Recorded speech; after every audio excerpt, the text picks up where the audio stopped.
श्रीमान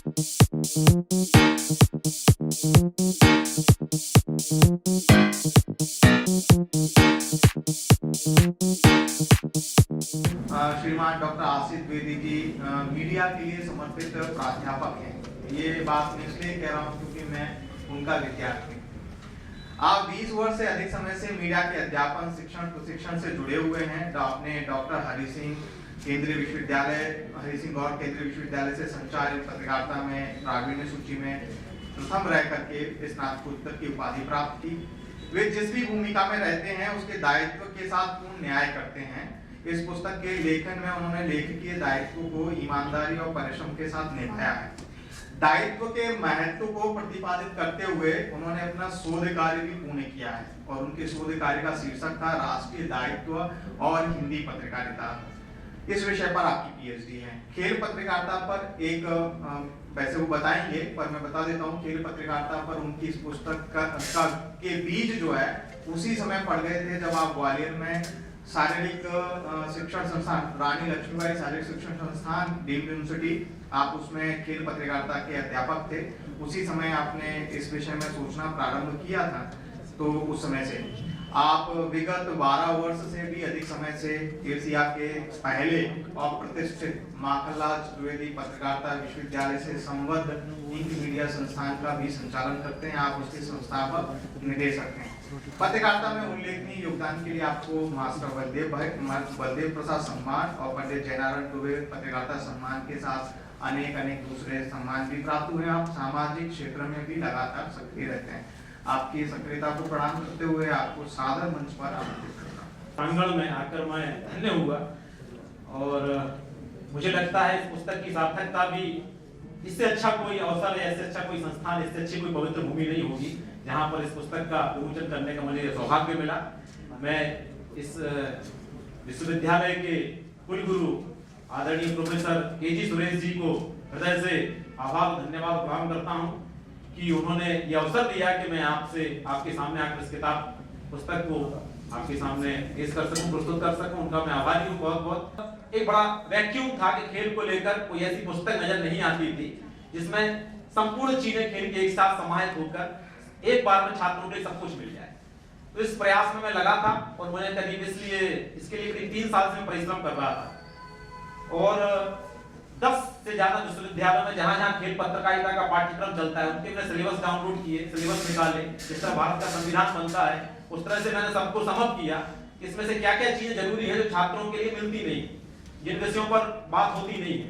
खेल पत्रकारिता में केवल क्रिकेट या छोटी-मोटी इंटरव्यू या लाइव रिपोर्टिंग या बहुत छोटी-छोटी बातें होती है, लेकिन खेल पत्रकारिता की डेप्थ बहुत ज्यादा है। मुझे नहीं जानते कितने लोगों को मालूम हो कि भवानी देवी कौन है, कितनों को मालूम है लिम्बाराम कौन है। हमारे यहाँ एकलव्य जैसे महान धनुर्धर हुए, लेकिन वो भी कहीं ना कहीं एक राजनीतिक उसका शिकार हुए और आज अर्जुन का नाम तीरंदाजी के क्षेत्र में बड़े उससे लिया जाता है। एकलव्य को कहीं ना कहीं वो मुकाम नहीं मिल पाया। तो मेरी पीड़ा थी कि जो इस तरह की प्रतिभाएं हैं जो हमारे देश में, उस पर खेल पत्रकारिता कितना काम कर रही है।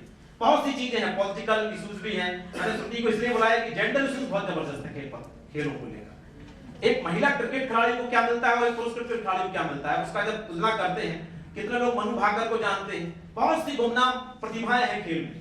उसकी वजह क्या है? ऐसी क्या वजह है कि केवल एक ओलंपिक अभी तक एकल, भारत को इतने 72 वर्ष 73 वर्ष आजादी को हो गए, एकल ओलंपिक केवल एक मिला अभिनव बिंद्रा के लिए, वो भी उसके प्रयासों के कारण। वो सरकारी प्रयास कम थे सर, उसमें उसके प्रयास व्यक्तिगत ज्यादा थे क्योंकि वो संपन्न था। तो क्या वजह है कि हम एक गोल्ड मेडल पर अभी तक एकल में संचे हुए हैं और हम एक कांस्य या सिल्वर से जश्न मनाने लगते हैं। तो इस सब की पड़ताल करना, हॉकी में कभी हम बहुत सिरमौर थे, फुटबॉल में हमारे पास टीम नहीं है क्वालिफाई करने लायक। तो खेल को हमने, मुझे लगता है कि बहुत किनारे का विषय बना दिया। जो एक पहले नारा चलता था, खेलोगे कूदोगे बनोगे खराब, पढ़ोगे लोगों के बनोगे नवाब, तो वो जो हमारी ग्रंथि में चला गया, तो कहीं ना कहीं उससे खेलों का बड़ा बेड़ागर्क हुआ है। और आज का दौर तो संकट का है जब खेल सारे मोबाइल पर आ गए। टेनिस, क्रिकेट, फुटबॉल, सारे बच्चे मोबाइल पर खेल खेलने लगे, मैदान लगभग दूर हो गए। मैं सागर में रहता हूं और मुझे ये कहते हुए बड़ा दुख होता है कि हमारे करीब 150 से ज्यादा स्कूलों में, सरकारी स्कूलों में केवल 11 पीटीआई, इन पर खेल पत्रकारिता मौन क्यों हो जाती है? बहुत सारे विषय उनको मैं किताब आप पढ़ेंगे तो पता चलेगा। अगर मैं पूरी बात कहूंगा तो मुझे लगता है विवेक सर ने किताब पढ़ी है, मुझे उनको भेज दी थी, तो वो इस पर बात ज्यादा अच्छे से करेंगे।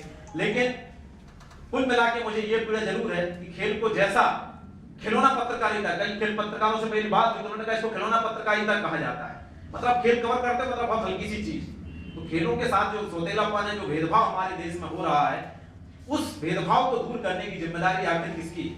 हमारी 1.31% स्पोर्ट्स लिटरेसी है महिलाओं की केवल, और अमेरिका की लिटरेसी है 20%, चाइना की 26%। मैंने कई सारे शोध इस दौरान देखे और पता चला कि स्थिति बहुत खराब है। हेमा दास दुती चंद को 2 दिन के लिए हीरो बनाया जाता है, फिर वो गुमनामी के अंधकार में चली जाती है। ऐसी अनेक प्रतिभाएं जो अर्जुन रत्न हैं, एकलव्य पुरस्कार मिले उनके लिए, तो आज उनके आप देखोगे कहीं गोलगप्पे बेच रहा है, कोई चाय की दुकान खोले। तो खेलों को हमने केवल एक माना कि खेल से हमें नौकरी मिल जाएगी, खेल कोटा से नौकरी मिल जाएगी, कहीं ना कहीं उसके प्रति हमारी जो भावना है वो ठीक नजर नहीं आती। उस मनोभावना को बदलना ही इस किताब लिखने के पीछे मेरा उद्देश्य है। अगर आप इसको पढ़ेंगे तो आप शायद इस बात से समझेंगे कि नहीं, खेल हमारे जीवन का कितना अहम हिस्सा है और कैसे हम इसको दरकिनार करके रखा है। और मैं एक बात आखिर में ये जरूर कहूंगा कि मैंने इसमें करीब 140 पेज, किताब में 140 पेज मैंने केवल खेलों को समझने में लगा दिए, और बाकी में फिर खेल पत्रकारिता की बात की दूसरे खंडों में। वो इसलिए की है कि जब तक हम खेलों की नब्ज को नहीं समझेंगे, खेलों में संकट किस किस तरह के हैं, पॉलिटिकल इंटरफेरेंस किस तरह का, लैंगिक उत्पीड़न किस तरह से होता है, कोच किस तरह से परेशान करता है, तो बहुत सारे किस्से उजागर हुए इस दौरान पढ़ने के दौरान मेरे लिए। पुरस्कारों में किस तरह का घालमेल चलता है। अभी किसी ने मुझसे कहा था कि इनको जरा क्रिकेट टीम में जाना है। अब इस तरह से मंत्रियों का अलग कोटा होता है, हर डिवीजन में मंत्रियों का कोटा अलग है, एक मंत्री का अलग अलग आदमी जाएगा फिक्स होके। तो प्रतिभाओं का कहीं ना कहीं कैसे दमन हो रहा है। हॉकी की क्या स्थिति है हमारे देश में, हॉकी के भोपाल बहुत बड़ी नर्सरी रही है, वहां हॉकी की क्या दुर्गति होने लगी है। ये सब बहुत से बिंदु हैं जो मैंने इस पुस्तक के माध्यम से उठाने का विनम्र प्रयास किया है। लंबा पत्रकारीय जीवन का अनुभव रखने वाले, पत्रकारिता में बहुत बारीकी से बहुत सारी चीजों को देखने वाले आज के हमारे मुख्य वक्ता आदरणीय शिव कुमार विवेक जी को मैं पूरे सम्मान के साथ इस मंच पर अपनी बात रखने के लिए आमंत्रित करता हूं। आदरणीय शिव, इन्होंने जो ये पुस्तक लिखी है, ये पुस्तक दरअसल एक कंप्लीट संदर्भ ग्रंथ और शोध ग्रंथ है। इसे केवल पाठ्य पुस्तक या पत्रकारिता की एक किताब ना मानकर मैं इसको संदर्भ की बहुत महत्वपूर्ण सामग्री के रूप में देख रहा था। इस पुस्तक को मैंने देखा, अच्छी मोटी पुस्तक है, और इस पुस्तक ने खेल पत्रकारिता की जो पुस्तकें हैं जिनसे हम खेल का प्रशिक्षण प्राप्त कर सकते हैं, खेल के संदर्भ प्राप्त कर सकते हैं, खेल के बारे में जान सकते हैं, खेल पत्रकारिता के बारे में जान सकते हैं, ऐसी एक पुस्तक की हिंदी में रचना करने की आवश्यकता की पूर्ति इन्होंने कर दी है। बहुत अभाव है ऐसी चीजों का।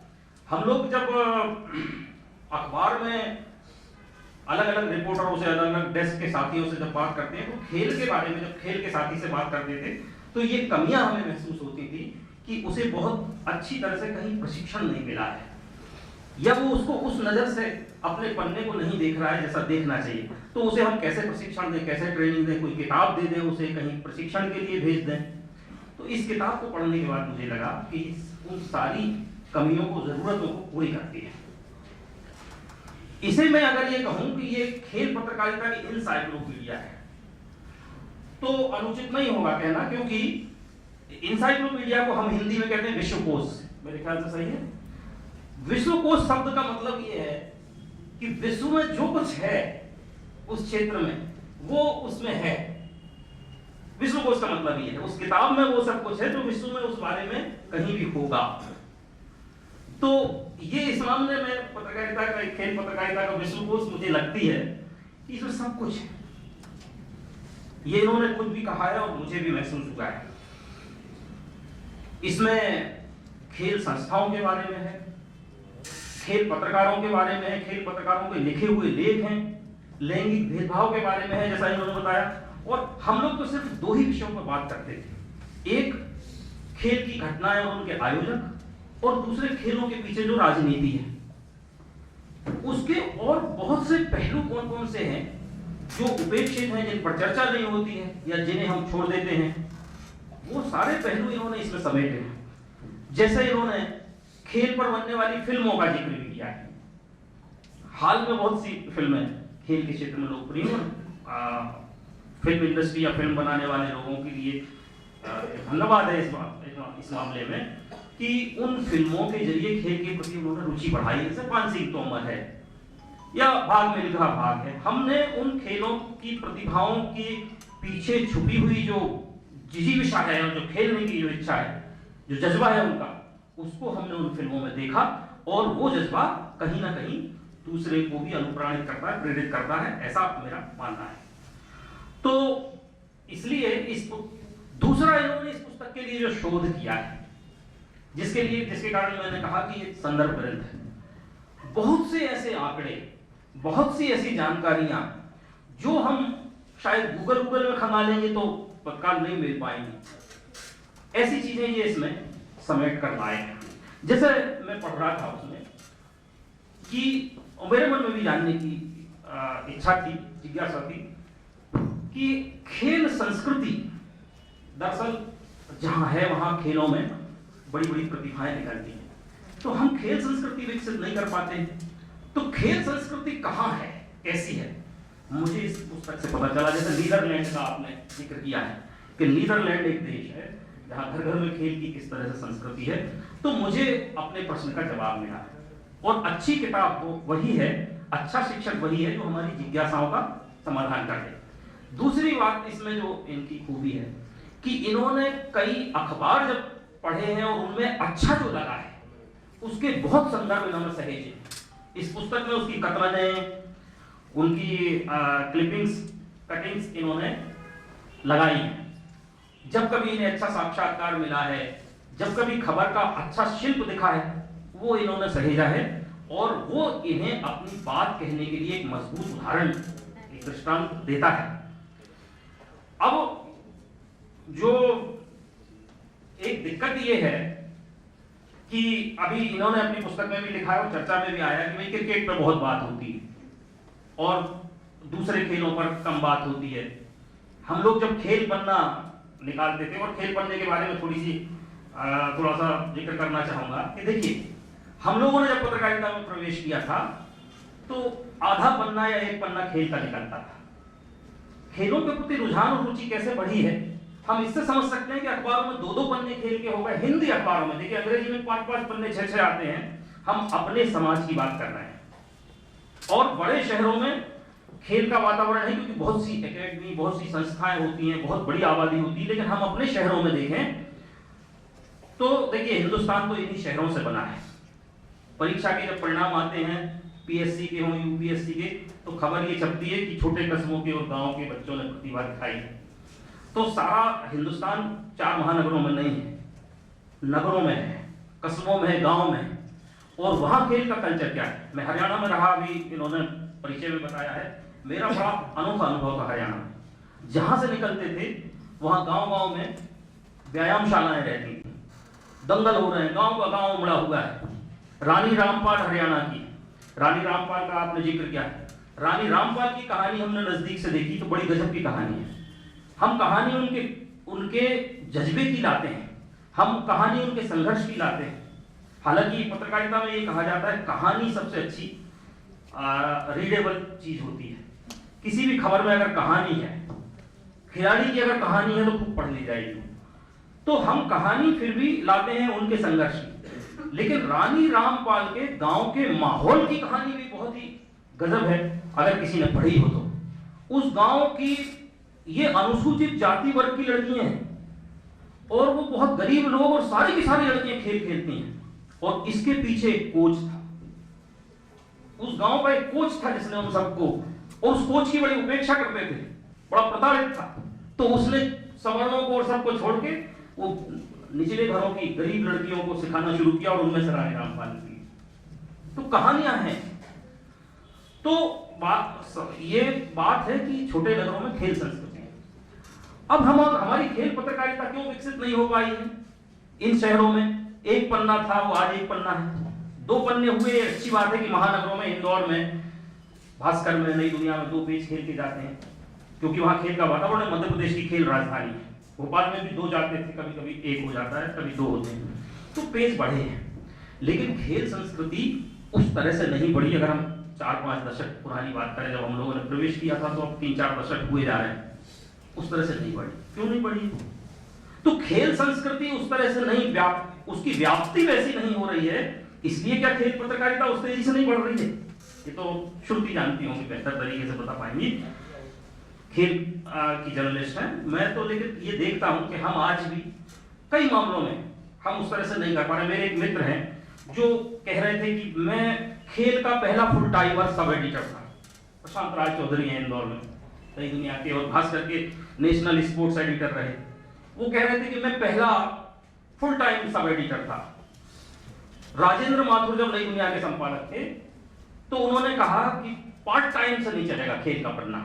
उसके पहले तक पार्ट टाइम लोग खेल का पन्ना निकालते, उन्होंने कहा फुल टाइमर चाहिए इसके लिए, और एक नहीं फिर 2 फुल टाइमर रखे। आज दैनिक भास्कर इंदौर में 3 सब एडिटर है, खेल के पेज पे 3 लोग हैं, और वो नई दुनिया में 3 लोग हैं, और भास्कर में 2 लोग हैं खेल के पेज पर।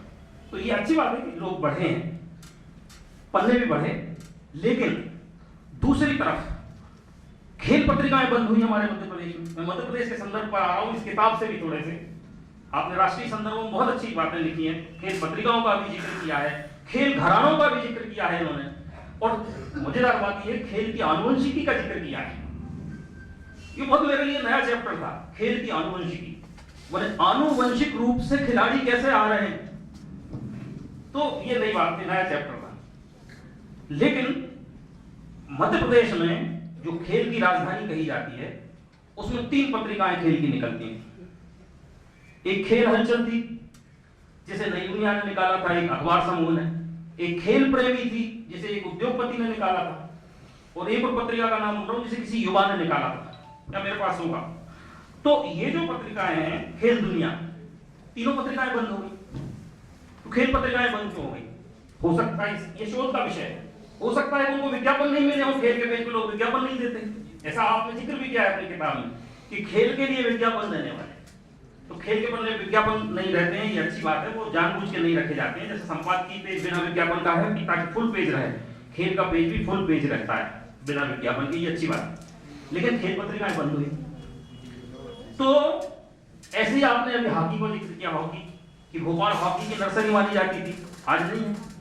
तो ये हम एक बात ये करते हैं कि खेल में हम आगे जा रहे हैं, बड़ी खेल की अभिरुचि बढ़ रही है लोगों की, खेल पत्रकारिता भी बढ़ रही है, खेल पत्रकार भी बढ़े हैं, पर ये भी हम देखते हैं, ये विश्लेषण का विषय है कि ये कम कैसे हो गया है, क्यों हॉकी यहां से खत्म हो गई। जबलपुर एथलेटिक्स के मामले में माना जाता था, इंदौर टेबल टेनिस के मामले में आगे माना जाता था, क्रिकेट के मामले में, और भोपाल हॉकी के मामले में। इंदौर एक ऐसा एक जमाना था कि जब ग्लोबलाइजेशन नहीं हुआ था, विदेश जाना बड़ी उपलब्धि मानी जाती थी, बड़ा चार्म होता था विदेश। अखबार के अंदर एक कॉलम छपता था, आज ये विदेश गए। तो उस समय यहां के एक अखबार ने, नई दुनिया ने, म्यूनिख ओलंपिक कवर करने के लिए रिपोर्टर भेजा था।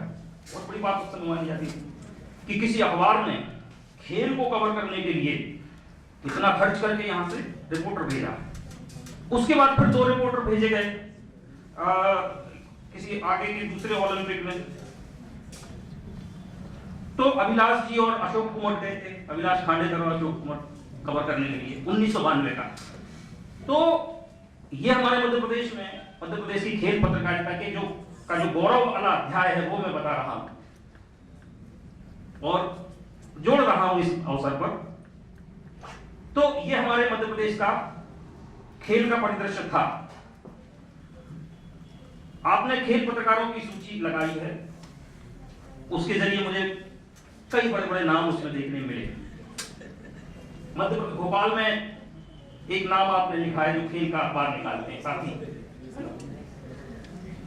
इंदौर में हमने ऐसे खेल पत्रकार पैदा किए मध्य प्रदेश में जो राष्ट्रीय एसोसिएशनों के अध्यक्ष सचिव बने। Suresh Gawade table tennis association के राष्ट्रीय सचिव हुए, अभय सजनानी। और ये हमारे लिए मध्य प्रदेश के लिए खेल के मामले में ये गौरव के क्षण रहे हैं। लेकिन हम आते हैं वापस खेल पत्रकारिता पर कि ये सारे पत्रकार खेल पत्रकार हुए। और मैंने तो पहली बार, मेरी पत्रकारिता के अनुभव की बात करूं तो मैंने पहली बार हिंदी अखबारों में खेल संपादक नाम का व्यक्ति देखा। अभी तक हम देखते थे खेल रिपोर्टर, खेल सब एडिटर, लेकिन हमने 2 खेल संपादक देखे हिंदी में। एक देखे पद्मपति शर्मा, जिनका नाम आपने जिक्र किया है, जो दैनिक जागरण और अमर उजाला के खेल संपादक थे। तो खेल संपादक मतलब हम ये मानते थे संपादक के बराबर के दर्जे का। ये खेल रिपोर्टर नहीं है, ये खेल पढ़ने का इंचार्ज नहीं है, ये संपादक की तरह है, तो संपादक के पैरेलल। तो पद्मपति शर्मा को हमने देखा, और दूसरे देखे हमने अभय सजनानी और सुरेश गावड़े। इंदौर में ये खेल संपादक थे, ये खेल रिपोर्टर, खेल सब एडिटर, खेल समाचार संपादक नहीं, खेल संपादक। तो खेल संपादक जैसा अखबारों ने एक फुल फ्लेज आदमी खेल के लिए बनाया। तो खेल पत्रकारिता लेकिन कहां रह गई? इंदौर भोपाल, इंदौर भोपाल, मुंबई कलकत्ता, दिल्ली से निकली तो इंदौर भोपाल। हम आशीष जी के शहर की बात करें, सागर की, हम ग्वालियर की बात करें, हम होशंगाबाद की बात करें, तो यहां खेल पत्रकारिता का परिदृश्य क्या है? इसके लिए मैं इसलिए ये जिक्र कर रहा हूं कि हम लोगों की अब जवाबदारी ये है कि हम इन शहरों में खेल पत्रकार कैसे तैयार करें, ट्रेनिंग कैसे हो। ये आपकी किताब उसमें मदद करेगी। कुलपति साहब यहाँ हैं, तो ये बड़ा संस्थान है प्रशिक्षण का, तो हम सब मिलकर वो कर पाएंगे। इसलिए मैं इसका जिक्र कर रहा हूं। हो ये रहा है कि हमारे खेल पन्ने पर इसलिए ये चीजें बहुत कहीं ना कहीं जाके रुक जाती हैं कि एक बात तो ये है कि क्रिकेट के अलावा, मैं अब 2 मिनट में समाप्त करूंगा, क्रिकेट के अलावा दूसरे खेलों की दुनिया पर बहुत नजर हमारे, क्रिकेट में ज्यादा से ज्यादा हॉकी फुटबॉल में हुई, दूसरे खेलों पर हमारी नजर नहीं जा पाती। हालांकि आपने उसका एक कारण किताब में लिखा है कि जब किसी खेल में कोई बड़ा खिलाड़ी निकल आता है या बड़ी घटना हो जाती है, उस खेल के प्रति सारे रिपोर्टर, वो सारा कवरेज उधर केंद्रित होने लगता है। मतलब हमारे यहाँ ये है कि अगर कोई कबड्डी में खूब बड़ा उस्ताद कोई हो जाएगा तो कबड्डी की कवरेज होने लगेगी, लेकिन ये स्थिति अच्छी नहीं। कुछ समय पहले भास्कर ने एक कॉलम शुरू किया था, दूसरे खेलों की दुनिया, तो उसमें दूसरे खेलों के बारे में भी कुछ खबरें रहें, और ये इसलिए कॉलम बनाया कि वो जो सब एडिटर है वो सचेत ढंग से दूसरे खेलों के बारे में एक ना एक खबर चुने। तो दूसरे खेलों की दुनिया, तो एक तो इन खेलों के कवरेज, दूसरा जो कवरेज है हमारा, ये मौका है चूंकि ये बात करने का, खेल पत्रकारिता के विकास की बात करने का। तो हमारे यहाँ क्या हो रहा है कि जो निचले लेवल पर है वो स्पॉट रिपोर्टिंग की कमी रहती, प्रेस नोट पर ज्यादा चलती है, क्योंकि खेल को हमने ये मान लिया है, खेल हुआ, किसी के प्रवचन हुए, ये तो प्रेस नोट दे देंगे, क्योंकि 3 घंटे का रिपोर्टर उसमें बैठेगा, 4 घंटे, तो प्रेस नोट से छाप देंगे। तो ये जो प्रेस नोट वाली बात है, इसने बड़ा कमाल किया हुआ है। तो अभी एक दिन क्या हुआ, हम लोग दैनिक भास्कर में पिछले 2 साल पहले बात कर रहे थे कि जो 4-4 पन्ने जिलों के निकलते हैं उनमें क्या भरा रहता है। उनमें पार्षद को बुखार आ गया, इस तरह की खबरों से वो 4 पन्ने भरे रहते हैं। गांव में विदिशा भास्कर, रायसेन भास्कर, तो उनमें अगर वहां की खेल गतिविधियां, वहां के नाटक, वहां की कला, वहां के साहित्य की गतिविधियां, अगर इनकी रिपोर्टिंग दी जाए तो ये शायद पार्षद को छींक आने वाली खबर हट जाएगी और इन चीजों को जगह मिलने लगेगी। तो देखा कि इसके कवरेज के लिए पत्रकार ही नहीं है, कोई खेल जानने वाला ही नहीं है। कई ब्यूरोज में खेल को जानने वाला, खेल की समझ रखने वाला, एक समस्या। दूसरी, अगर वो समझ थोड़ी रख रहा है तो वो कह रहा है कि मुझे 10 काम और करने, तो प्रेस नोट से दे देंगे। तो ये जो समस्या है, इसका निदान ये है कि अब जैसे शहर में बीट होती है वैसी सब जगह एक बीट, ये बीट सिस्टम बहुत अच्छा है कि बीट के कारण हम चिंता करते हैं खेल की। हमारी बीट खेल है तो हम चिंता करेंगे, उसकी परवाह करेंगे। तो खेल की बीट बनाई जाए, बनना शुरू हुई है, तो वो खेलों की चिंता होगा, वो करेगा। अब आपने टीवी तक का अपनी पुस्तक में जिक्र किया है कि पत्रकारिता कैसे बदली, अखबार में कैसे रिपोर्टिंग की जाए खेल की, टीवी में कैसे, टीवी तक आप आ गए, लेकिन अब टीवी से भी आगे जा रही है दुनिया। तो अब तो डिजिटल आ गया, मोबाइल जर्नलिज्म हो रही है, तो मेरे ख्याल से अब आपकी किताब में ये अध्याय भी आगे जुड़ेगा। तो कुल मिला के यही बात है कि इन्होंने एक बहुत अच्छा वातावरण बना दिया है खेल पत्रकारिता के लिए, और इन्होंने प्रारंभ में एक बात कही है, वो बहुत अच्छी बात कही है, और वो इन्होंने कहा है कि भारत में खेलों का चरित्र समझे बिना खेल पत्रकारिता की बात बेमानी है। ये बड़ी मार्के की बात थी। खेलों का चरित्र समझे बिना खेल पत्रकारिता, खेलों का चरित्र ये है कि अगर हरियाणा में जगह जगह क्रिकेट नहीं होता, हॉकी नहीं होता, वहां दंगल होता है, एथलेटिक्स होते हैं, जंप होते हैं, तो वहां उनकी रिपोर्टिंग चाहिए, वहां उसका माहौल है। अगर हमारे कस्बे में, हमारे शहर में कोई गुल्ली डंडा का भी अगर कोई मैच होता है तो क्यों ना हमारे लिए उसकी वो रिपोर्टिंग का विषय हमारे लिए होना चाहिए। तो यही बात हम भोपाल के बारे में कहते हैं कि हॉकी की अगर ये नर्सरी थी, तो क्या हॉकी के हमारे पास बहुत अच्छे खेल रिपोर्टर यहाँ हैं? मेरे मन में सवाल है, हो सकता है। क्रिकेट के बहुत अच्छे रिपोर्टर क्या हमारे पास वहां हैं इंदौर में? क्या एथलेटिक्स के सबसे अच्छे रिपोर्टर जबलपुर ने निकाले? तो खेलों का मिजाज समझकर खेल पत्रकारिता, ये आपने बहुत अच्छी बात कही। और एक बात मैंने और नोट की इसमें, माला तातारवे ने कहा कि एक या दो खेलों से खेल पत्रकारिता नहीं चलती, जो मैं अभी बात कर रहा था कि बस हम 2 खेल से भर देंगे पेज। वो कह रही हैं कि हमने महिला गोल्फ को कवरेज दिया तो उसके प्रति उत्सुकता बढ़ी। महिला गोल्फ को उन्होंने कवरेज दिया तो लोग गोल्फ पढ़ने लगे। तो ये जो है पत्रकारिता एक कला है, हम कहते हैं, तो इस कला से हम जो है वो पाठक बना देते हैं। तो खेल पत्रकार भी इस कला से पाठक बना सकता है। तो खेल पत्रकार तो बढ़ जाएंगे, खेल पाठक भी बढ़ाना है हमें, और ये किताब दोनों में सहयोगी बनेगी। इस अपेक्षा और उम्मीद के साथ आशीष को एक बार फिर बहुत बहुत बधाई। विदिशा में पुलिस अधीक्षक से लेकर के विशेष सशस्त्र बल एवं अपराध अनुसंधान विभाग में उप महानिरीक्षक, मुख्यमंत्री सचिवालय में अतिरिक्त सचिव, संस्कृति एवं राजभाषा के आयुक्त, भारत भवन जैसे संस्कृति के केंद्र उसके सचिव न्यासी, विशेष पुलिस महानिदेशक प्रशिक्षण, इन सब दायित्वों का निर्वहन आपने किया। इसमें और भी बहुत सारे दायित्व शामिल हैं। वर्तमान में आप खेल एवं युवक कल्याण विभाग के संचालक पद पर कार्यरत हैं। मैंने जैसा कहा कि इस सब के इतर आपकी एक जो प्रतिष्ठा है, सम्मान है, वो एक संवेदनशील कवि के रूप में है। आपने देश के प्रतिष्ठित जो कवि सम्मेलन होता है गणतंत्र दिवस के अवसर पर लाल किले से, आपने उस ऐतिहासिक और प्रतिष्ठित कवि सम्मेलन में 14 से अधिक बार सहभागिता की। उस राष्ट्रीय मंच से कविता का पाठ किया। हिंदी सम्मेलनों में आपकी सशक्त और विशेष उपस्थिति रही है। इंग्लैंड के 10 से अधिक शहरों में आपने भारत के साहित्यकारों के दल का नेतृत्व किया है और 2003-2013 में आपको विशिष्ट सेवाओं के लिए राष्ट्रपति पुलिस पदक से भी आपको सम्मानित किया गया है। साहित्य और सामाजिक सेवा में भी आप बहुत सक्रिय हैं। आप पिताजी के नाम से खास करके स्वास्थ्य के क्षेत्र में बहुत उल्लेखनीय काम आपने किया है। मैंने आशीष की किताब को सरसरी तौर पर देखा था जब इन्होंने मुझसे फोन पर कहा गया परिचय टेलीफोन के माध्यम से इनसे था, तो मैंने कहा आप किताब भेज दीजिए, मैं एक बार पढ़ जरूर लूं। मैंने जब सरसरी तौर पर देखा और आज उनको सुना तो मैं समझ सकता हूँ कि उनकी जो पीड़ा है वो मेरी अपनी पीड़ा है।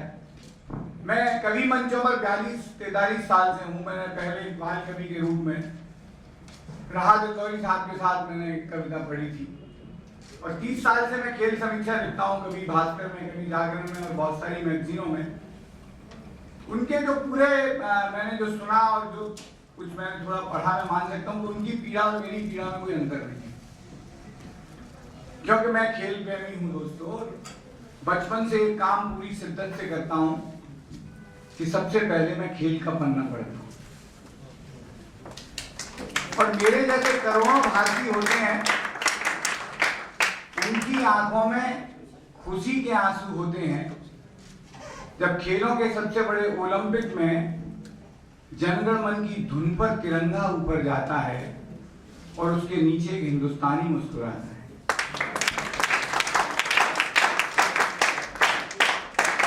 अफसोस इस बात का भी है कि 130 करोड़ के मुल्क में 124 साल के ओलंपिक के इतिहास में कोई एक खिलाड़ी व्यक्तिगत स्पर्धा का स्वर्ण पदक जीत पाता है।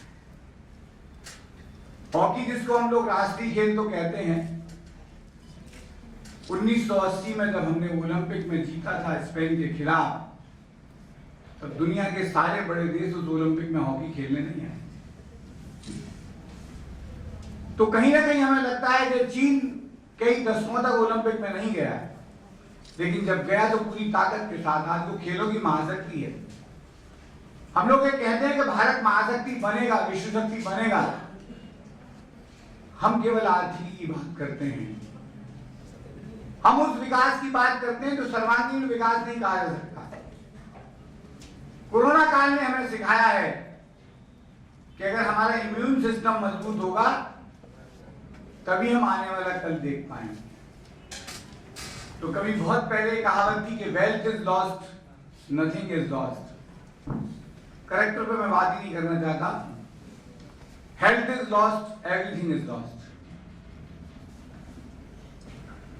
जो बात आशीष ने कही मैं वहीं से करना चाहता हूं कि हम बचपन में जब होते थे तो खेलने के लिए कभी क्रिकेट के मैदान पर, कबड्डी, कभी खो खो में निकल जाया करते थे। हमारे पेरेंट्स, हमारे माँ बाप, हमारे चाचा ताऊ हमें तलाशने आते थे कि बेटा घर चल, पढ़ाई भी करनी है,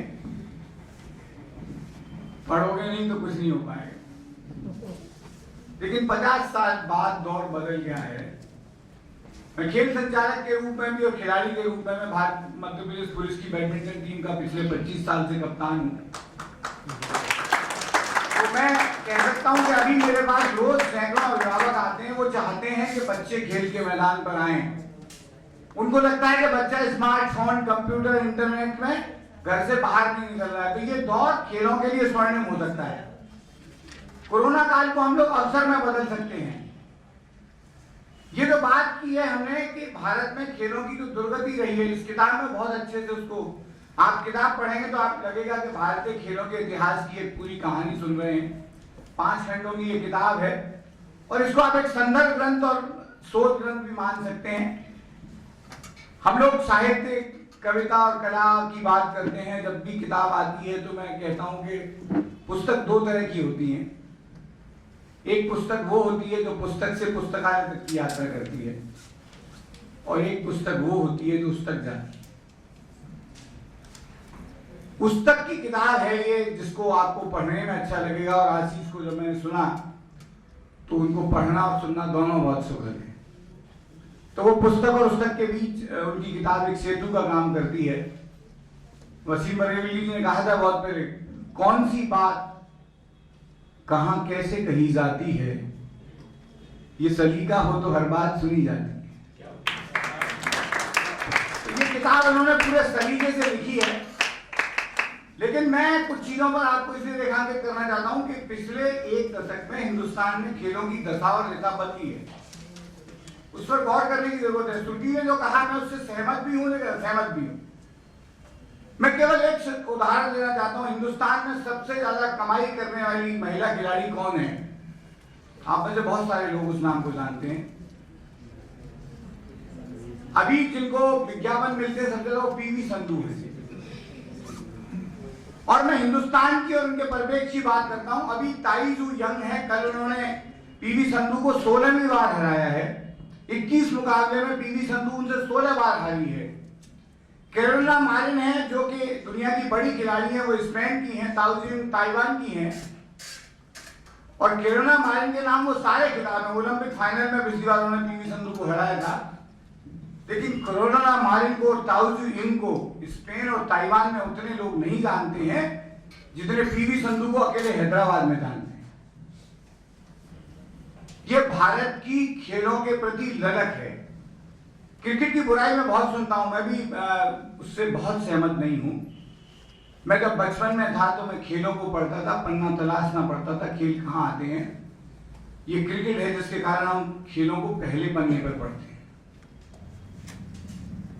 आज क्रिकेट में उसकी कंट्रोल बोर्ड की अपनी ताकत है कि उसके अपने खिलाड़ियों की पूरी दुनिया में धमक है। आज भारतीय क्रिकेट कंट्रोल बोर्ड तय करता है कि हम किस देश से खेलेंगे और कब खेलेंगे। तो कहीं ना कहीं मैं मानता हूं कि दूसरे खेलों में उस तरह का प्रशासन, उस तरह का तंत्र हमें विकसित करना पड़ेगा जहां से भारत कह सके हम आज क्रिकेट में हमने जब ब्रिस्बेन में ऑस्ट्रेलिया को 19 जनवरी में हराया, वो भारत की नहीं पूरी दुनिया की अब तक की सबसे बड़ी विजय है।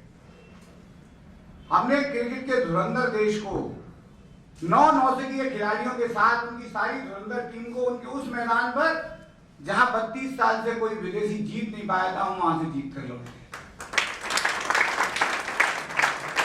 तो भारत में खेलों के स्वर्णिम पल आ रहे हैं। खेलो इंडिया के साथ हम लोग जुड़े हुए हैं। 1000 खिलाड़ियों की उन्होंने पहचान की है। 5 लाख रुपए प्रति खिलाड़ी को दिया जा रहा है। मेरी आज हमने आप में से बहुत से लोग वाकिफ होंगे कि राष्ट्रीय एथलेटिक प्रतियोगिता हमारे टांगे टोपी स्टेडियम में हुई। कल रात को उसका समापन था। 450 खिलाड़ी पूरे देश के 18 राज्यों से आए थे। कोरोना काल का वो पहला आयोजन था। पूरे देश में कोई राष्ट्रीय प्रतियोगिता नहीं हुई। और आदिल सुमारीवाला जी जो अपने टाइम के ओलंपियन एथलीट थे, उनका नेशनल रिकॉर्ड था 100 मीटर 200 मीटर में।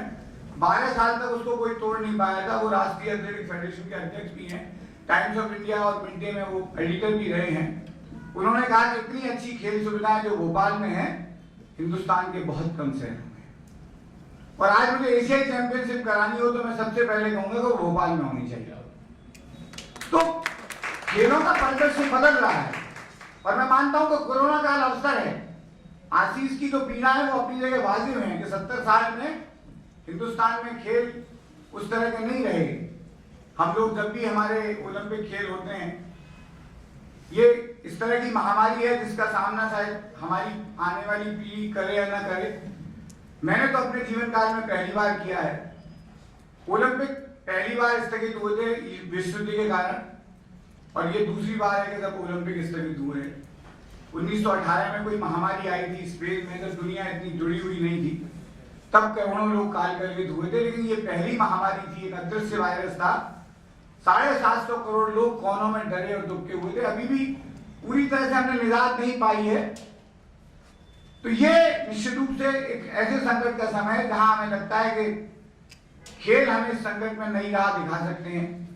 भारतीय खेलों के परिदृश्य पर आशीष द्विवेदी ने अपने पहले खंड में चर्चा की है और मैं मानता हूं कि ये खेलों का केवल, चूंकि मैं अभी एक सरकारी विभाग में हूं, खेल का दायित्व तो केवल शासन का नहीं है। केवल शासन के भरोसे 130 करोड़ के हिंदुस्तान में खेलों की प्रगति नहीं हो सकती। ये हर संस्था का, चाहे वो पत्रकार हो, चाहे वो उद्यमी हो, चाहे वो किसी खेल संगठन में हो, सबका दायित्व है कि हिंदुस्तान में हर खेल का खिलाड़ी को उसको तलाशा जाए, उसे तराशा जाए। इस देश में खेल प्रतिभाओं की कमी नहीं है। अगर मुझसे कहा जाए कि मैं कहूं कि दुनिया का श्रेष्ठतम एथलीट कौन है, मैं दावे के साथ कह सकता हूं कि कोई दूसरा खिलाड़ी ध्यानचंद के करीब भी नहीं ठहर। जिस खिलाड़ी की हॉकी स्टिक के सामने दुनिया के सबसे बड़े तानाशाह हिटलर की नजर झुक गई थी, उस 1936 के बर्लिन ओलंपिक में जब इंडिया जर्मनी के खिलाफ फाइनल खेला था, हम लोग लीग मैच हार गए थे और जर्मनी के खिलाफ जर्मनी के मैदान पर हारी हुई टीम का जीतना बड़ी बात थी। हिटलर खुद वो मैच देखने आया था और उसमें इंडिया जर्मनी को फाइनल में हराकर जीती। केवल वही बात नहीं है, जब तक ध्यानचंद के हाथ में हॉकी रही, जादूगर ध्यानचंद, मेजर ध्यानचंद, कुछ भी कहें उनको, हिंदुस्तान हॉकी के मैदान पर कोई बड़ा मुकाबला नहीं हारा। हमने अमेरिका को फाइनल में 23-1 से हराया। अमेरिका ने उसके बाद हॉकी खेलना छोड़ दिया। 52 साल की उम्र में ध्यानचंद की एक जगह कहीं पे वो गए थे, उनसे कहा कि आप पेनल्टी स्ट्रोक लीजिए, तो उन्होंने ट्राई किया, वो गोल नहीं हुआ। उस आदमी ने ये कहा था कि गोल पोस्ट छोटा है, और जब गोल पोस्ट नापा गया तो वो 6 इंच कम निकला। इस तरह की जादूगरी किसी खिलाड़ी के पास, चाहे वो पेले हो, चाहे मैराडोना हो, या रोनाल्डो हो, या कार्ल लेविस हो, उसेन बोल्ट हो, या माइकल फेल्प्स हो, मार्क स्पिट्ज हो, विलियम्स वहने हो, कोई भी जादूगर ध्यानचंद के करीब भी नहीं रहता। तो इस देश में, जादूगर ध्यानचंद के देश में, सचिन तेंदुलकर के देश में, अभिनव बिंद्रा के देश में, विश्वनाथ आनंद के देश में प्रतिभाओं की कमी नहीं है। जरूरत उन्हें तलाशने और तराशने की है। मैं अंतिम बात यही कह सकता हूं कि खिलाड़ी गीत हैं, गालिब की गजल हैं, गंगा हैं, सुनाते जो हमें जनगण, खिलाड़ी वो तिरंगा है। मेरी और आशीष की तमाम पीड़ाएं खत्म हो सकती हैं, बस हम ये उम्मीद करें कि अगले ओलंपिक ऐसे भी आए, कभी वो दिन भी आए हिंदुस्तान के नसीब में कि जब ओलंपिक में एक नहीं दर्जनों अभिनव हमें जनगण के नीचे हमारे तिरंगे के साथ जनगण मन की धुन की सुनवाएं। जय हिंद, जय भारत। कि आप एक ऊर्जा के प्रतिमान हैं, आप उसके एक ज्योतिपुंज होता है उस तरह से हैं, और लगातार हम सबको कुछ ना कुछ सकारात्मक, रचनात्मक और उत्साहजनक रचने के लिए, करने के लिए प्रेरित करते रहता है। मैं पूरे आदर के साथ आदरणीय कुलपति जी को आमंत्रित करता हूं कि वे इस अवसर पर अपनी बात करें। मैं समझता हूं कि ये जो किताब है, जैसे यहाँ बताया गया, सचमुच ये सिर्फ खेल पत्रकारिता के बारे में नहीं है। भारत में खेल को समझना है तो इस पुस्तक को पढ़ना होगा। मैं भी मानता हूं कि कोई भी किताब अपने आप में संपूर्ण नहीं हो सकता। इसमें जैसे आपने बताया, डिजिटल माध्यमों के बारे में आगे चर्चा हो सकती है। मुझे लगा कि पैरालंपिक्स, खासकर जो हमारे जो डिफरेंटली एबल्ड जो हमारे खिलाड़ी हैं, उनके संघर्षों के बारे में वो क्या कर रहे हैं, उसको भी इसमें समाहित करने की आवश्यकता है। बहुत सारे स्वयंसेवी संस्था, क्रीडा भारती जैसे, वो इस दिशा में बहुत काम कर रहे हैं। और हमारे प्रदेश में ही विधायक हैं चैतन्य कश्यप जी, वो एक मेला करवाते हैं। इस तरह के प्रयोग भी बहुत होते हैं स्पोर्ट्स का।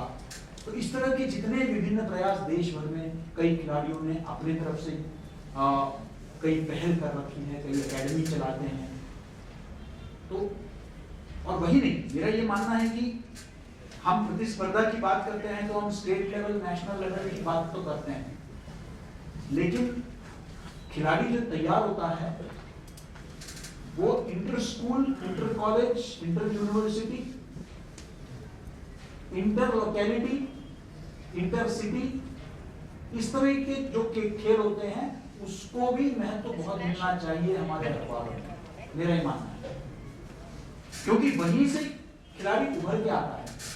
कई सारे स्पोर्ट्स क्लब्स हैं दिल्ली में और अन्य शहरों में, इनमें आपस में होता है खेल। दिल्ली में तो हम लोगों का पत्रकार 11 और दिल्ली पुलिस 11 और इस तरीके से अन्य विभागों के साथ हमारे अक्सर मैच होते हैं। और मैं समझता हूं कि वो बहुत आवश्यक है, इस तरह की टीम सब तैयार करें। मैं तो चाहता हूं कि विश्वविद्यालय 11 भी जो है वो पत्रकार 11 के साथ खेलें भोपाल में।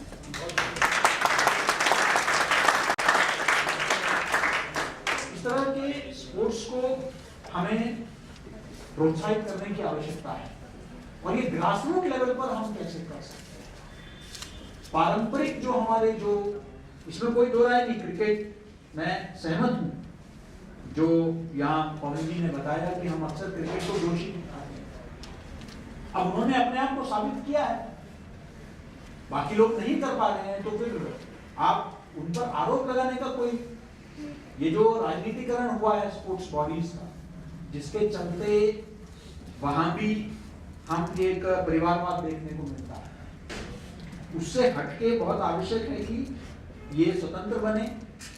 वहां खेल प्रेमी, जो सही मायने में खेल प्रेमी है, वही खेल प्रशासक भी बने। और मैं जो भी यहाँ छात्र भी स्पोर्ट्स जर्नलिज्म में रुचि रखते हैं, मैं ये कहूंगा कि वो वही स्पोर्ट्स जर्नलिज्म करें जो खेल प्रेमी हैं, जो खुद, चाहे मैं स्टेट लेवल और नेशनल लेवल की बात नहीं करता, जिन्होंने खेल में इंटरेस्ट रखा है, इसको मात्र एक कैरियर के रूप में ना रखें, इसको बहुत पैशन के साथ कवर करने की चीज है। और ये तभी संभव हो पाएगा जब आपके अंदर वो जज्बा है। उस खेल के प्रति आपका एक रुझान है, तभी जाके आप उसमें सफल हो पाएंगे। इसलिए उस स्पोर्ट्स के प्रति जो है वो प्रेम बहुत आवश्यक है। वो स्पोर्टिंग कल्चर तभी आ सकता है। मुझे एक अच्छा शब्द आपके पुस्तक में मिला आशीष जी, स्पोर्ट्स लिटरेसी, मैं समझता हूँ बहुत आवश्यक है। हम अक्सर कई अपने मीडिया क्षेत्र में तो हम मीडिया लिटरेसी, लेकिन पत्रकार की भूमिका मात्र जो खेलकूद है उन इवेंट्स के बारे में लिखना या उसकी राजनीति के बारे में लिखना ही नहीं है। जिस प्रकार यहाँ बताया गया, शिव कुमार जी ने जैसे बताया, लेकिन खेल के बारे में, खेल के प्रति एक जागरूकता, उसको समाज में बढ़ाने का भी काम है। खेलों के बारे में जानकारी, कई खेल ऐसे हैं जिनके बारे में बहुत ज्यादा चर्चा नहीं है, वो स्थानीय खेल है, वहां के लोग उसमें महारत हासिल करते हैं, तो क्यों ना उसको जो है हम बढ़ावा दें। अब हम यहाँ देखते हैं कि ये आपके राष्ट्रीय मानव संग्रहालय में एक केरल का एक स्नेक बोट वो रखा हुआ है, आप सभी ने देखा होगा। अब ये जो स्नेक बोट है ये वहां का स्पोर्ट्स, वहां का नेहरू ट्रॉफी बोट रेस होता है, बताओ, और सभी नावों के बीच में जो है प्रतिस्पर्धा होती है। अब उसी को अगर हम विकसित करेंगे तो अंतरराष्ट्रीय स्तर पर जो कैनो और बाकी जो भी स्पोर्ट्स कॉम्पिटिशन है उसमें वो लोग भाग ले सकते हैं। विश्व में सबसे ज्यादा साइकिल सवार भारत में होते हैं, गांव में, शहरों में, आप जहां देखिए साइकिल का बहुत प्रयोग होता है, लेकिन हम साइकिलिंग में कहां हैं? तो इन सब विषयों पर हमें सोचने की आवश्यकता है, और ये जागरूकता ये स्पोर्ट्स जर्नलिज्म के माध्यम से ही हो सकता है। मात्र इंसिडेंट या उसका पॉलिटिक्स या इवेंट्स के कवरेज तक अगर हम रखेंगे तो मैं समझता हूं कि वो स्पोर्ट्स जर्नलिज्म से अन्याय होगा। जागरूकता समाज में तैयार करना बहुत आवश्यक है। मैं समझता हूं कि ये इस महीने का ये दूसरा ऐसा पुस्तक है जो मैं समझता हूं कि बहुत ही, उसमें भी लोकेंद्र जी थे उस कार्यक्रम में, अभी हाल ही में हमने जो है साहित्य का धर्म, माननीय श्रीधर पराड़कर जी अखिल भारतीय साहित्य परिषद की ओर से प्रकाशित हुआ था, उसमें भी साहित्य कैसा होना चाहिए उस विषय को लेकर था। और ये आज दूसरा कार्यक्रम है जिसमें एक पुस्तक जो खेल पत्रकारिता ही नहीं, खेल के बारे में सभी उसके विविध आयामों को समाहित करने का प्रयास किया है। आशीष जी को मैं बहुत बहुत बधाई देता हूँ, पूरे विश्वविद्यालय। और आपने रेट भी बड़ा इंटरेस्टिंग रखा है, 430 रुपए। 10 रुपए कम करके मत देना, 10% कम करके देना, 10 रुपए कम करने में गड़बड़ हो जाएगा। हाँ, 430 से 10 रुपए नहीं कम होगा। और बाकी जो है बहुत अच्छा प्रकाशन है, और मुझे लगता है कि इस पुस्तक को अंग्रेजी में भी बाद में इसका अनुवाद होना चाहिए। मुझे नहीं लगता है कि अंग्रेजी में भी ऐसा कोई पुस्तक उपलब्ध है, और आने वाले दिनों में इसके जो है अपडेटेड अब आसान हो जाएगा। अब आपको 3 साल लगाने की जरूरत नहीं, 1 महीने में ये अपडेटेड हो जाएगा, है ना।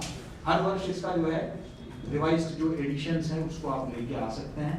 और मुझे पूरा विश्वास है कि हमारे विश्वविद्यालय के छात्रों को भी और संकाय सदस्यों को भी ये काफ़ी लाभदायक होगा। और मैं चाहूँगा कि हमारे सभी हमारे ही नहीं देश भर के जो पत्रकारिता के छात्र हैं वो ज़रूर इस पुस्तक को पढ़ें, वो बहुत आवश्यक है। और पुनः बहुत इस मेहनत के, वाकई आपने मेहनत किया है, आपने जो संकलित किया है, आपने बड़े बड़े जो खेल पत्रकार हैं उनके स्तंभ को भी आपने इसमें लिखा है, कई ऐसे उदाहरण आपने किया है। मुझे लगता है कि एक बहुत एक कॉम्प्रिहेंसिव वॉल्यूम आपने तैयार किया है, आपको बहुत बहुत बधाई। अगली कड़ी में श्रीमती श्रुति तोमर भदौरिया जी को आमंत्रित करूंगा, उनका संक्षिप्त परिचय मैं दे देता हूं। वैसे उन्होंने कहा कि मैं कैसे बोलूंगी, पर जैसा सर ने कहा कि हमको तो यहाँ आवश्यकता है कि जो स्त्री शक्ति है वो अपना स्थान जो वैक्यूम है उसको पूरा करें, और उपस्थिति उनकी हमारे लिए प्रेरणा का काम करेगी। तो हिंदुस्तान टाइम्स में आप खेल पत्रकार हैं। जब मैंने खेल पत्रकारिता शुरू की थी, जब मैंने स्टार्ट किया था, मतलब मैंने स्पोर्ट्स जर्नलिज्म से ही पढ़ाई की थी और मैं खेल पत्रकार ही बन के यहाँ पर आई थी पहली बार हिंदुस्तान टाइम्स में। तब मुझे लगता था खेल पत्रकारिता सिर्फ एक ग्राउंड तक सीमित है। आप एक ग्राउंड पे जाते हो, आप कहीं भी फील्ड पे जाते हो, उसको कवर करते हो, वापस आते हो, वो वहीं तक सीमित है, या आप प्लेयर्स के इंटरव्यू ले लेते हो। लेकिन जब आप घुसते हो तो आपको पता चलता है कि खेल पत्रकारिता में बहुत सारी चीजें हैं, स्पेशली जब हम वीमेन की बात करते हैं। ये सबको पता है कि क्रिकेट को यहाँ बहुत ज्यादा मान्यता दी जाती है एज कम्पेयर टू हॉकी या सारे प्लेयर्स, ये एक डिफरेंस है, डिस्क्रिमिनेशन होता है। लेकिन जहाँ बात आती है जेंडर डिस्क्रिमिनेशन की, तो वो उससे भी बहुत ज्यादा होता है, in terms of fees, in terms of facilities, in terms of everything, बहुत ज्यादा होता है। एक एमपी मैं बोलना चाहूंगी, क्योंकि मैं अभी एमपी में ही स्पोर्ट्स जर्नलिज्म मैंने कवर किया था, तो एक फॉर्चुनेट है हम कि एमपी में ये चीजें बहुत कम है as compared to other states. MP में वीमेन को बहुत बढ़ावा दिया गया है, स्पोर्ट्स एकेडमीज के थ्रू, उसके थ्रू दिया गया है। लेकिन जब हम एक स्पोर्ट्स पर्सन की बात करते हैं, स्पेशली वीमेन स्पोर्ट्स पर्सन की, तो हर एक स्पोर्ट्स पर्सन, चाहे वो एफ्लुएंट फैमिली से हो, चाहे वो वीकर सेक्शन से हो, सबकी एक स्टोरी होती है पहुंचने की। जो वीकर सेक्शन से होते हैं उनको फाइनेंस का फेस करना पड़ता है, लेकिन जब कोई एफ्लुएंट फैमिली से भी, काफ़ी सारी वीमेन स्पोर्ट्स पर्सन से मेरी बात होती है, वो एफ्लुएंट फैमिली से हैं, लेकिन फिर भी उन्होंने बहुत सारी फेसेस की होते हैं कि फैमिली में लोगों को नहीं पसंद होता कि आप जाओ, अब वीमेन है, आप एक काम करो, आप शूटिंग कर लो, आप अच्छे लगोगी, शूटिंग कर लो, आप कबड्डी मत खेलो, आप हॉकी मत खेलो, अच्छा नहीं लगेगा। तो एक स्पोर्ट्स पर्सन, जब एक लड़का जब स्पोर्ट्स पर्सन बनता है तो उसकी स्किल की बात होती है, उसने कितना अच्छा खेला उसकी बात होती है। लेकिन जब वही स्पोर्ट्स पर्सन एक वीमेन बनती है तो बात होती है उसके कपड़ों की, उसके हाव भाव की, उसके एटीट्यूड की। उस तरीके की एक डिस्क्रिमिनेशन होता है जो लड़कियां बताती हैं कि मतलब हम फील्ड पे जाते हैं, उससे पहले हमसे बोला जाता है। सानिया मिर्जा, बहुत सारे एग्जांपल्स हैं वीमेन स्पोर्ट्स पर्सन के जिन्होंने नाम कमाया। सानिया मिर्जा क्यों, वो अपने कपड़ों के कारण ज़्यादा पॉपुलर है एज कम्पेयर टू उसने कितना अवार्ड जीते, कितने कॉम्पिटिशन्स जीते। सिमिलरली जब हम बात कर ज्वाला गुट्टा, वो भी अपने लुक्स और उन सबकी वजह से ज़्यादा पॉपुलर हुई। तो जब स्पोर्ट्स पर्सन की हम बात करते हैं तो sports person, women sports person की, तो वो अपने अदर चीज़ों के कारण ज़्यादा पॉपुलर होती हैं एज कम्पेयर टू उनकी स्किल्स के। ये डिस्क्रिमिनेशन है। इनको मतलब इन टर्म्स ऑफ एक्सपोजर भी उतना नहीं मिलता जितना लड़कों को मिलता है, क्योंकि इनका कहना है कि जो मार्केट ड्रिवन फोर्स है, मतलब मार्केट में एक बीबीसी का एक स्टोरी था 1-2 साल पहले का, जिसमें ये था कि 42%, एक सर्वे हुआ था जिसमें ये कहा गया था कि 42% लोगों ने ऐसा कहा कि वो लड़कियों को नहीं देखना चाहते, वो आईपीएल लड़कियों का नहीं देखना चाहते, वो कोई भी मतलब एडवर्टाइजमेंट लड़कियों के भी गेम को नहीं देना चाहते। तो एक मार्केट ही है जो पूरा वो पैट्रियार्कल माइंडसेट का है कि वो सिर्फ लड़कों का होगा तो वो उसमें एडवर्टाइजमेंट भी देंगे, सारी चीजें करेंगे। वही बात आती है वीमेन की, तो एडवर्टाइजमेंट नहीं मिलता। तो क्योंकि पूरा ये मार्केट ही पैट्रियार्कल माइंडसेट का है, जिसको हमें चेंज करने की जरूरत है।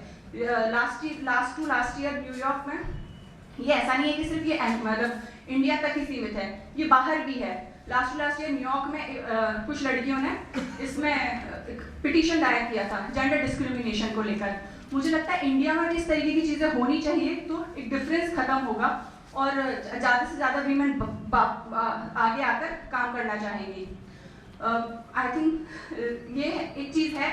और जो सर की बुक है जो मैंने पढ़ा है, उसमें एक छोटे मतलब बिल्कुल ही अनपॉपुलर से जो स्पोर्ट्स लोग हैं, स्पोर्ट्स पर्सन हैं, उनकी बात की गई है, उनके स्ट्रगल की बात की गई है, कैसे वो आई हैं सामने, क्या उन्होंने जेंडर डिस्क्रिमिनेशन फेस किया, क्या उन्होंने फैमिली का फेस किया, किसके सपोर्ट से वो आगे आई हैं। तो वो छोटी छोटी सी चीज़ें हैं जो जब हम उनकी सक्सेस देखते हैं तो सिर्फ हम ये देखते हैं कि हाँ साइना नेहवाल ने ये जीता, लेकिन साइना नेहवाल एक हरियाणा में पैदा हुई थी, उनकी दादी नहीं चाहती थी कि वो पैदा हो, लड़की हुई थी, तो बहुत सुनाया था। उस तरीके की स्टोरीज हम मिस कर जाते हैं कहीं पर भी। अब क्योंकि टेलीविजन मीडिया है, OTT प्लेटफॉर्म्स है, इवन मूवीज भी हैं, उन लड़कियों पे बन रही हैं, मोटिवेट कर रहे हैं कि उनके स्ट्रगल को दिखाया जा रहा है। मैरी कॉम का स्ट्रगल दिखाया गया, तो वो चीज़ें अब आगे धीरे धीरे चेंज हो रही है। लेकिन एक चेंज हमें एज ए मीडिया पर्सन भी बहुत करना पड़ेगा कि हम उसमें ज़्यादा से ज़्यादा उनको स्पेस दें, ज़्यादा से ज़्यादा उनकी प्रॉब्लम्स उठाएं, जो कि हम लोग ऑलरेडी कर रहे हैं।